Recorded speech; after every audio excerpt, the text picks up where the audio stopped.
Hey guys, we're in August, Texas. It's hot. You're gonna see a lot of sweating, but we're gonna change the cab bushings on the f250 06. Number 4 and 2 are the foam ones, and they are completely gone. 1 and 3 are the rubber ones. They're a little bit dry rotted, but they're still intact and look very well. One of the first things I recommend doing is getting some lubricant on this stuff, because it is going to be difficult to get them out. I'm using WD-40 and ZEP-45. Okay, I've seen some videos of people trying to do this without the removing the back seat. You can do it. It's just a little bit easier when you take the back seat out. These 6 Torx bits are T40s. Underneath in the back, you can see a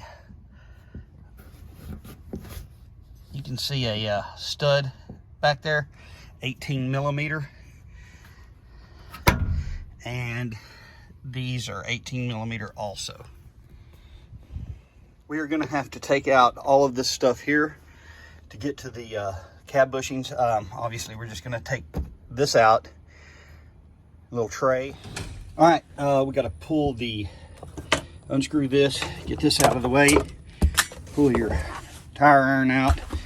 3 of these, I believe they are 5/16. We'll pop those out with impact.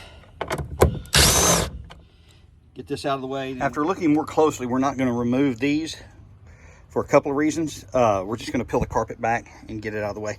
And I do not have the Torx bit for these.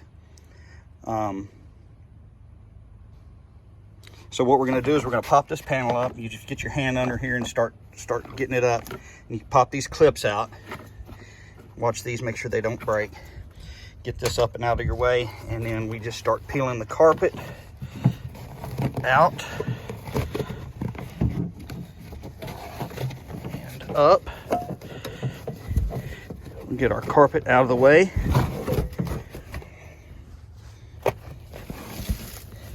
Pulled back far enough so we can access our cab bolts, and we'll be able to get to it right here. And just get both hands under here and get it popped up, get it out of the way. And once we get our screwdriver in there, get this dug out, we can just pop this out, and there is the bolt.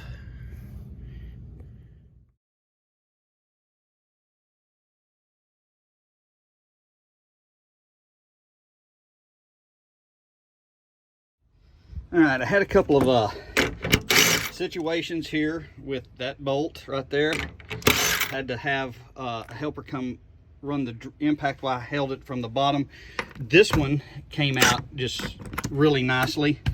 Probably gonna have to tap that down to loosen it up. The front one did give me a bit of a problem. I had to use an extension, get my impact in there, got it out. And the bottom piece, which you see laying right there, this is the back one, would not separate from the top. So what I had to do is I had to put a hammer or something to hit with on top of the bolt. I backed the bolt out about halfway, and then I just started hammering, and it ended up separating, and we are good to pull it out now. Get my extension back on, and it should come right out, and it's loose.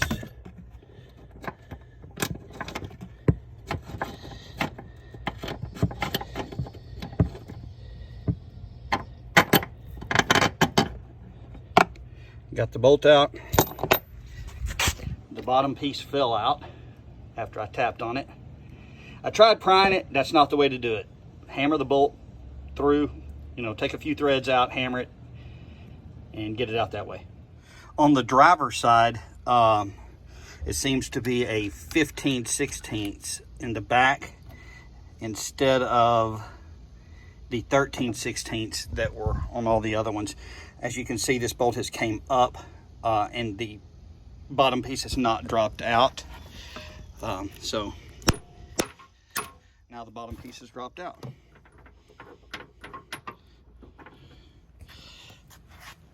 Okay, this is a good comparison as to see how far you should not let your cab bushings go. As you can see, these are a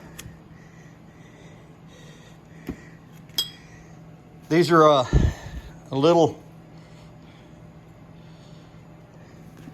too far gone.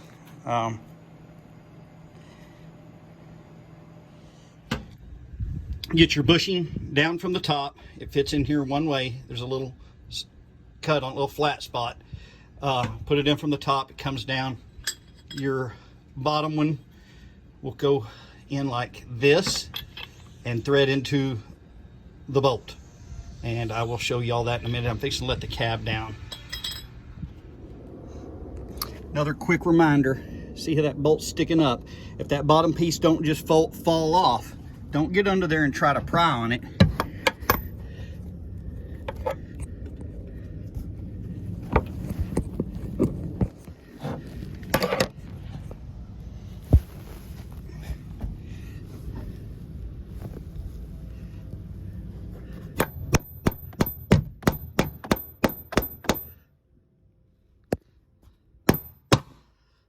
Couple of good hits and it falls right down out of the bottom. Okay guys, just a little quick tip.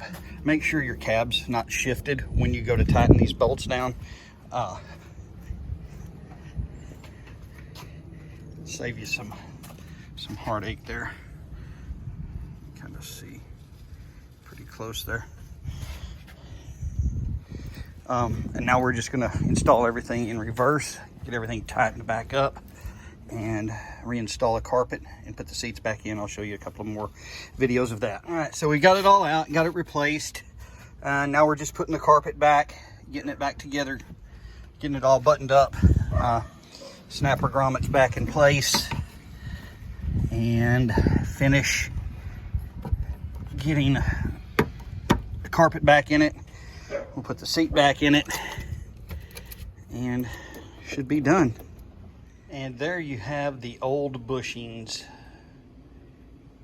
I don't even know why I replaced them. Hey guys, when reinstalling this, we're going to make sure that we get our tabs and these little plastic prongs that go in here and here aligned so we don't bend them. I like to start with that middle one because it's easy to make sure you know where it's at. And then